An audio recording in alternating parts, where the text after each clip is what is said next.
Hey guys, welcome to another Zelda Breath of the Wild update discussion. I'm your host, Andre Siggers, and this time we're joined by Derek Binner and Ash Paulson to discuss all the Zelda updates from the past couple of weeks. So let's get started. Alright guys, it's been a little while since we've done one of these, and in fact, I actually kind of lied right there, because we're not going to discuss all the updates from the past week, because that would encompass the trailer as well. And there's so much there, we could go on for a while, I suspect. So we're going to kind of skip over that, and we're going to stick to the Facebook updates, including the concept art and the new pictures that came out over the past week or two. But there's still a fair amount to discuss here. And yeah, so I guess let's just hop right into it. So first up, we have a picture of Link hang gliding through, or parasailing, hang gliding, I guess. I forget what the actual name is. Man, my brain is fried, let me tell you, Jesus. Well, I know it's called the sailcloth in Skyward Sword. Okay. How about gliding? Yeah. How about sailclothing? Sailclothing, I like it. Sailclothing, yeah. So we see Link flying through what looks to be a hollowed out tree. You can see some like forest or like some like a lake or pond in the background with like trees popping out. It's just like it's a pleasant looking image, I would say. You know, there's not a ton here overall, although I do want to touch on the top comment right here, by the way, which is amazing, from Jack Crikely, I think, and he says, "I can't wait for Gaming Display's 45-minute discussion about this one picture." He has 706 thumbs up on that, which is just ridiculous. Well, we have about 43 minutes to go. But I like how it looks. It looks pleasant. Like I just love the landscape shots we're getting. Like just show like every image so far evokes a sense of wonder. Yeah. It also gives you just a well done, Ash. Yeah. It also gives us a good idea of like we can look at this image and know exactly what we do. All three of us probably think the same thing. It's like, oh, we glide toward that giant log and immediately begin surfing down it into the water and seeing what happens, seeing what's there. I mean, that's my first natural inclination. So it gives a sense of the level design as well as how it sort of naturally guides you into certain things depending on the situation. And again, like Andre said, it's just a great idea of just the scale and the scope of this game. And, there's still the ever-present fear of it being just empty space. But for now, I'm going to give it the benefit of the doubt and say, so far, so good. Mm-hmm. Well, what's funny is that I can now obviously see that it's a tree, but when I first saw this image, I actually but I got the idea of like a hollowed out skeleton because of the way the little ridges come out on top, like rib bones, right? And so like at first I thought it was like the hollowed out skeleton of some giant creature, but then of course I saw the tree trunk around it. It's obviously a tree. But that was like the first thing I thought. Yeah, no, I'm the same here actually. Partially because I was looking at my phone at the time. But yeah. We've actually seen something similar to that too already in Breath of the Wild in the desert, where you see that rib cage like just laying out there. So yeah, that jump makes sense. I do want to touch on something else here real quick, and that's because I saw some people theorizing at the time when this came out on January 11th. And in fact, one of the replies to that GameXplain comment on here from Cameron asks, "Is it part of the remains of the Great Deku Tree, or one of the old paths from the Lost Woods?" And that's even more topical now, because sure enough, we see what appears to be the Great Deku Tree in the latest Zelda trailer. I don't think it's the same. Yeah, I don't think from everything surrounding it, like the Deku Tree, I think was surrounded by forest. This is pretty well cleared out, and I think it just happens to be a fallen tree. It's not a bad theory to begin with, but it's kind of funny how quickly that was disproven. Mm-hmm. Yeah, we know that Nintendo's always kind of played fast and loose with Hyrule geography, so we couldn't completely count it out, but I don't see this being an old Great Deku Tree. Like, I honestly do think it's just a random fallen tree to make the landscape look cooler, and as you guys were saying earlier, kind of guide the player into surfing down into this area. Mm-hmm. Right.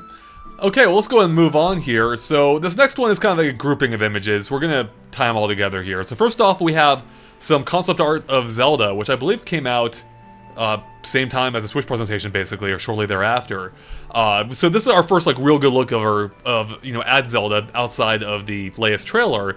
But then I also want to tie in the Zelda Amiibo here, and we also have an Amiibo for a Bokoblin. So yeah, so I guess we can touch on whatever we want here. I'll throw it out there. I love how Zelda looks in this game. Like she looks like she's prepared for adventure. Like she's ready to get stuff. She's ready to get on in this world of whatever's throwing her away. So I just love I love the art style in general. I really like what they've done with Zelda here in particular, though. Yeah, me too. I'm a big fan of Zelda's design in this game, and I was a big fan of Zelda's design in Skyward Sword as well. But this is completely different. She's more, she's more ready for adventure. She's not a damsel. She's not she is a princess, but she's dressed for adventure. She's ready to go out and get her hands dirty. She has a Sheikah slate.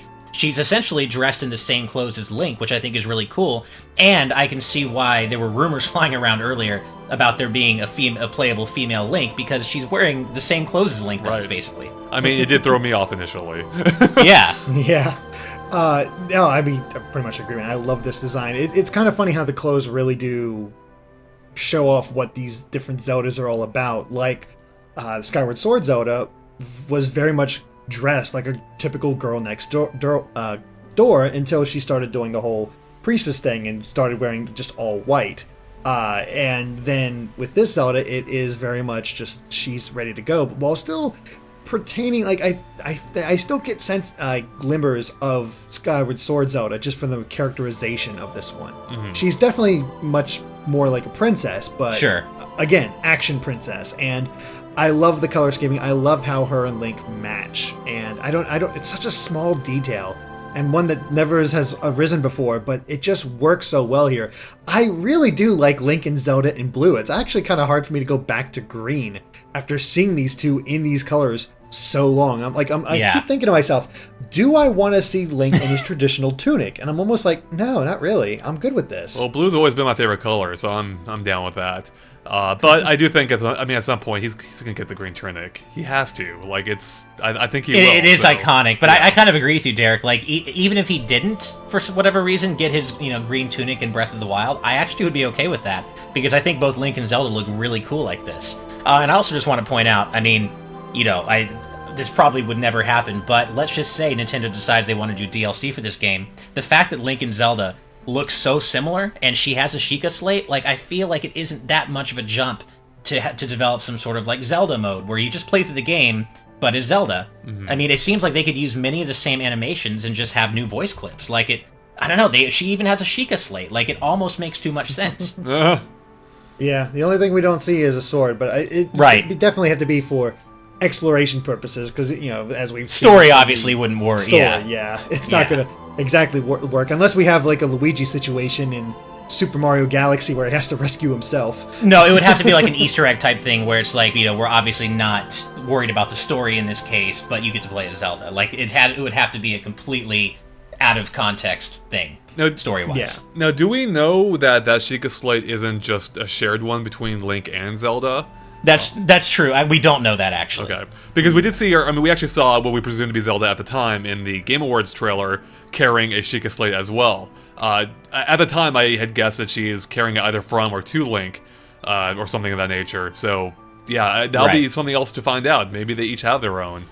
Who knows? Maybe you can combine them for more, for more GPU power. Get some better graphics on that gamepad Switch. There you go. Let's see here. Do we, Derek? You covered the Amiibo. Do we know what they do yet? I don't think we do, right? I have not heard anything about what these Amiibo do. I would assume Zelda does whatever the other Zelda Amiibos do, and they might just work like the other Amiibos that we have so far, where it's just like, here's some random items that drop down from the heavens, and there you go.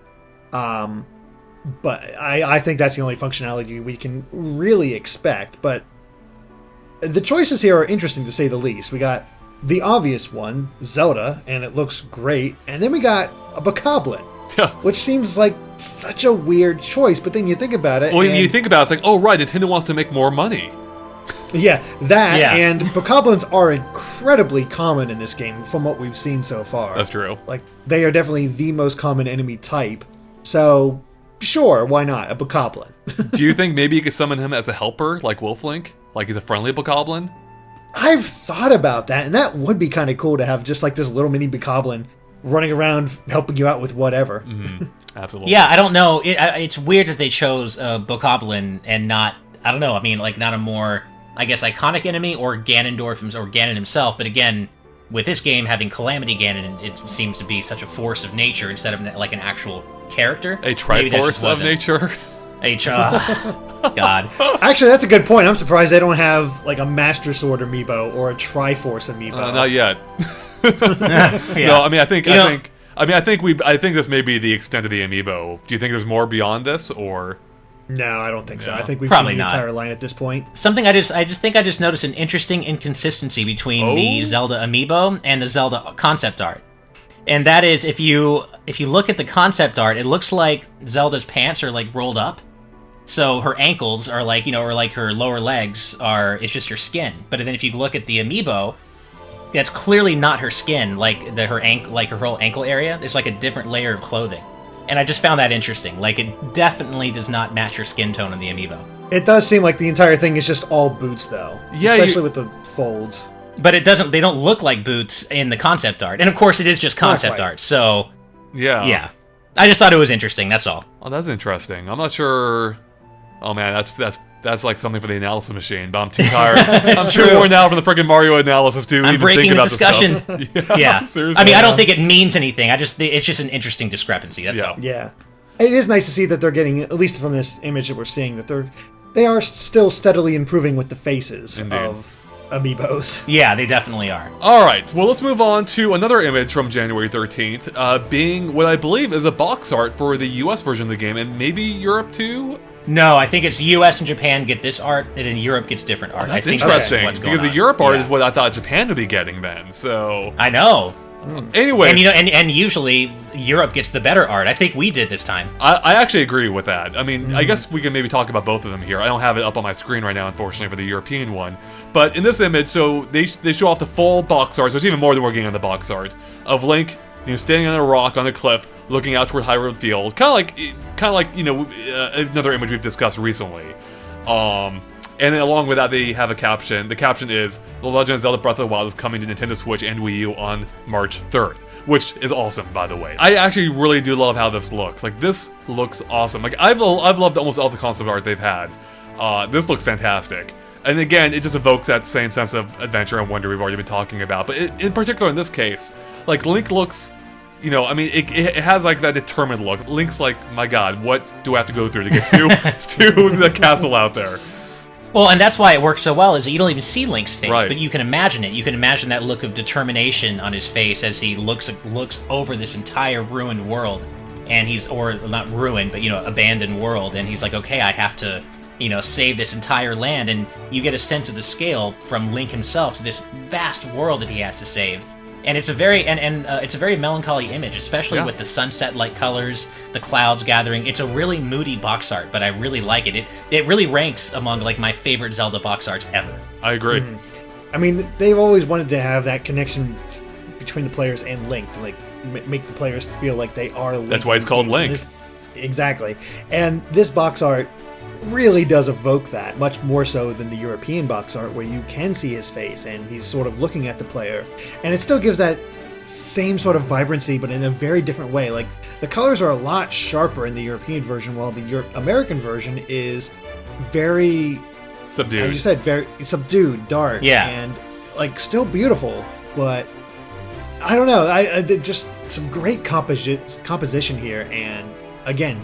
We've already said before, just want to get out there and explore. It's amazing how a simple difference in color and nothing else can completely change the mood of the box art. Oh, absolutely. I mean, that's the case for, anything, like in movies. Like, right. if you see the raw footage before they add their color effects to it, it completely changes the mood, which is really interesting. And I'm looking at the box art side by side now. I don't think it's close. Like, I don't hate the European one, but between the two, the US one wins here, and I guess Japan as well. It almost to me like strikes me as the difference between like Angry Kirby and Happy Kirby. Like, the European art looks happy; it looks almost too happy. Whereas I like the feelings that the one on the left evokes more. The one on the right almost looks to me like this is the Saturday morning cartoon version of Breath of the Wild, right? It's weird because Breath of the Wild so far, I mean, from what we've seen, seems to be a somewhat darker take, or a much darker take on the on Zelda. So I feel like this box art kind of communicates that more effectively. It does. Yeah, I mean, the focus in the background is Death Mountain, not Calamity Ganon, as in the American box art. Like, Calamity That's a good point. Right there, standing out sharply in the middle, and then you got Death Mountain behind it. But yeah, there's no sign of Hyrule Castle and Calamity Ganon in the European box art. Yeah, that's actually a great point. The focal point on the European box art is Death Mountain, but here, yeah, in the US box art, you can see Hyrule Castle and its obvious corruption front and center. Right. I guess final thing to bring up then about this is to tie back to the caption, is how crazy is it that we'll be playing this game, guys, in, what, 6 weeks? In March 3rd. That's basic. Look, we're almost at the end of January, so we're effectively into February. Yeah. It's a month away. if you round the numbers, we're a month away. I think 5 weeks or so, something like that. Yep. Yeah, it's nuts. Isn't that nuts? And yeah, I mean, just 2 weeks ago, we were still speculating, oh, man, Zelda might get delayed to summer or holiday or, who knows. But now, no, we're playing it in just over a month, which is so exciting. It really is. And actually, that's kind of, maybe this is a good time to touch on it. That's kind of tying into why I don't think I'm going to be analyzing the latest trailer. One, this Mario one's already killing me. This Mario one, the Mario Odyssey trailer, is almost like a mini Breath of the Wild from E3. It is almost killing me. So I don't know if I have it in me to handle another, but it's not just that too. It's also that this latest trailer I love, but we're reaching a point now where I don't know if I want to know more. Like, I know I could dig into it, come up with all kinds of theories. I know people already are too. And for me, it's like, you know what? I think I've reached a point where I know enough about this game. I think knowing more might actually affect my enjoyment of it when it actually comes out. I said before, this is the most hyped I've been for a game in a long time, and I don't know if I want to compromise it now that we're just mere weeks away. So also, realistically, by the time I finish the analysis, I'd have the game potentially in my hands. So exactly. Yeah. Yeah, it's one of those things that you got to cut it off at some point. And I mean, I think that even happened with me in Pokemon. There was one last trailer. It was like, there's no reason for me to cover this because I have the game or will have the game soon. So it's whatever. So we've been here. We've seen how much Mario is already killing you to just get through because, yeah. And it is, you look so closely and there's a lot of details out there right now.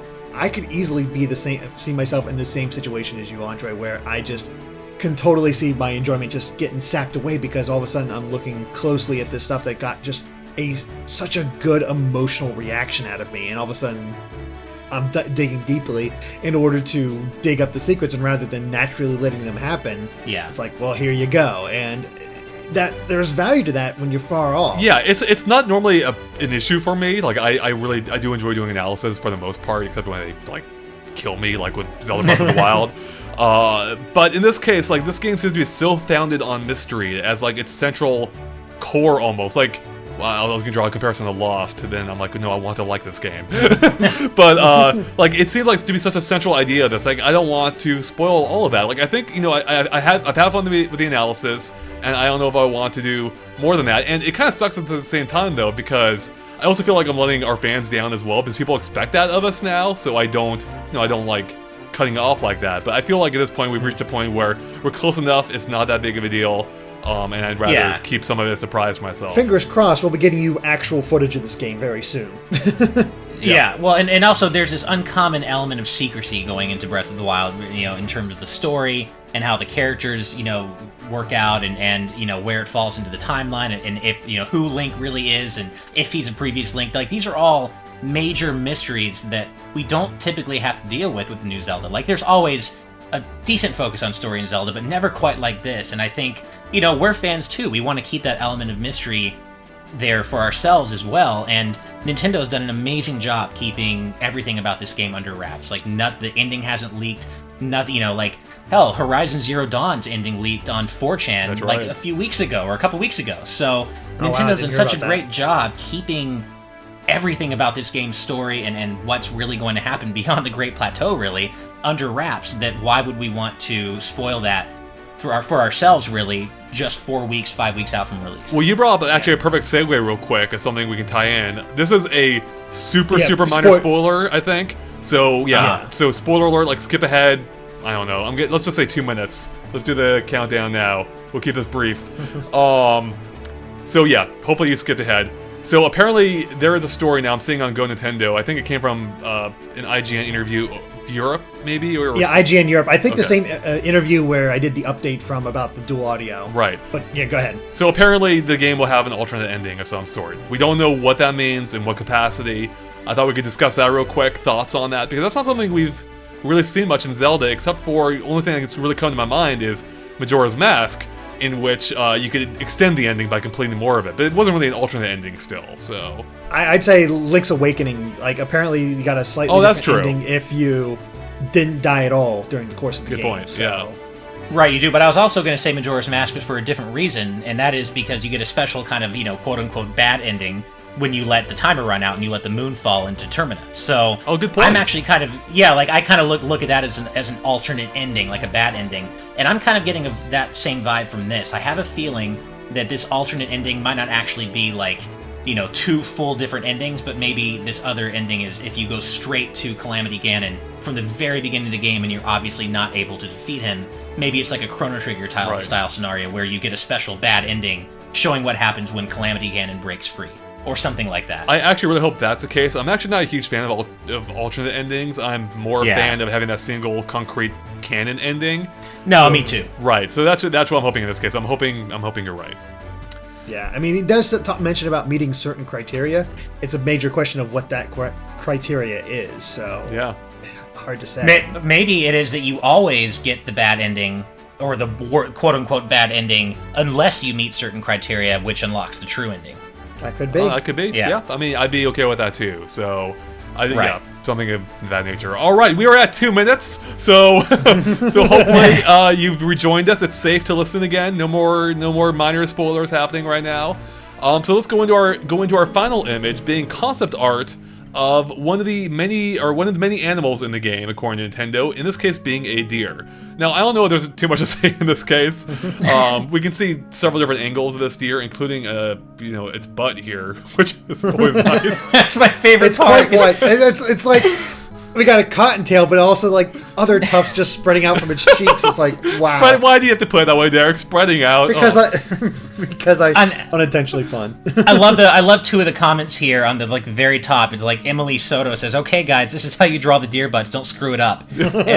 And then Zach Bates is like, "In case we were all wondering, here's what their butts will look like." Because it's true. Like they very specifically are like, "Here's how you draw this deer's butt." I'm like, what? This is so weird. Can I just say they do have to maintain. They have to render it though. Yeah, I mean, they have to render it from all angles. I mean, it makes sense. It's just funny when you see it in this context. Can I just say how glad I am that the top comment wasn't, I can't wait for Game Explain's 45-minute discussion about this? Oh, that's true. That would have been... Can you imagine dissecting deer butts for 45 minutes? Dissecting? Not literally, of course, the best word but... for this case. Oh my god. Yeah, probably not. Oh, boy. Oh man, but this one. I mean, it's interesting. They got one with the horns, without the horns, and it's a 8-point deer. Yeah, it's an 8-point deer. That's not bad. I think it's actually a good point to bring up in the larger sense of just a wildlife in the game and how we've seen, deer or geese or ducks, squirrels running around in the environment. Like it's a small thing, but it's something again that lends more life to the world. Plus, it actually is interactive in that you can hunt this wildlife and you can turn it into food if you want, where it instantly just turns into a pile of meat for you. Again, it's offering a level of immersion and detail that we haven't seen to this degree in a Zelda game before. And in this specific sense, it reminds me actually of Metal Gear Solid 3 Snake Eater, in which you can go hunting and, in order to keep up your stamina, basically. And it's kind of cool seeing Zelda do something of that nature, so to speak. Mm-hmm. Yeah. Well, and this kind of reminds me of one of the only major enhancements that the Switch version is going to have over the Wii U version, which is apparently, at least according to Nintendo, superior environmental sounds. So this kind of wraps around into that, where it's like, even when you're not doing some crazy story-based thing, you're out just foraging for ingredients or exploring. Seeing a wildlife like this, I feel like is going to be even better on the Switch version because apparently those environmental sounds are even better. Mm-hmm. So, yeah, this is one of the, like you said, Andre, it's not central to the game, but it just adds to the immersion in a passive sense that, it's one of those things like where if you don't notice it, they did their job right. Right. Also, the fact that this is so subtly a fantasy deer. This looks like, just at a quick glance, you're not going to confuse this for any other animal. This is a deer. But when you start looking at the specifics of it, this is not really a deer you typically see in the usual wild. We got the obvious butt, but there's also just other aspects of the deer's Tell us design. More about those deer butts, Derek. That's some good ham hock. Derek, would you say this deer is a fantasy based on reality? Yeah. Zelda is Final Fantasy confirmed? Crazy. Yeah, there you go. Oh, man. There you go. But no, I mean, that is just a nice subtle thing to do to like keep it fantasy, but it is still very much a deer. It's nothing to really mistake it with. All right, well, I think we've covered it pretty well for this week. So I don't think there's anything much more for us to say about any of these images. But I do think we will still have a more complete Breath of the Wild discussion soon, because we haven't really talked about the trailer in depth, nor have we talked about our Switch hands-on gameplay that much, or the demos as well, Ash, that we had. I think we did touch on them briefly in our Switch discussion, but we were both exhausted, and I'm sure there's more we can talk about there. So I think we will come back soon with that. I don't know when. We got a lot of stuff to catch up on, but stay tuned for that. Otherwise, thanks for watching, guys. Of course, stay tuned to Game Explain for more on Zelda Breath of the Wild, including our bi-weekly or weekly update discussions, and much more on the Switch in general very soon. And if you like everything, make sure to like and follow us on Facebook and Twitter at Game Explain. You can find links in the description below. It's a good way to keep updated on everything we post. And yeah, I'm done. I actually drew a blank of how I end these, so I'm going to end it here. Catch you later. Bye.